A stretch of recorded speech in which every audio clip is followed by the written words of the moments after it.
संसद भवन रे बीजेपी सांसद प्रताप षडंगी उपरे आक्रमण घटना कंधमाल जिला भारतीय जनता युव मोर्चा पक्षर विरोधी दल नेता राहुल गांधी कुशपुतलिका दाह कर मोर्चार कंधमाल जिला शाखा सभापति मुक्तिकांत महांती नेतृत्व में शताधिक कर्मी फुलबाणी विजु पट्टनायक छकठारे प्रतिवाद करथिले।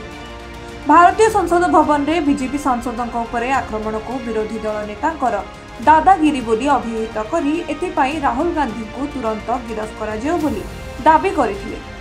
परे प्रतिवाद स्थल रे विरोधी दल नेता राहुल गांधी को कुशपुतलिका दाह करा जायतिला। कंधमाल जिला को कांग्रेस रो नेता आसिले जोरदार विरोध हेबो बोली कहिथिले जिला बीजेपी युव मोर्चा सभापति। पवित्र संसद रे आम वरिष्ठ नेता श्री प्रताप षडंगी पूर्वतन केंद्र मंत्री और बालेश्वर सांसद तांको जेभली भावे राहुल गांधी धक्का मारी तले पकईला ता प्रतिशोध रे आज आम कुशपातल दाह कलु और यथाशीघ्र आम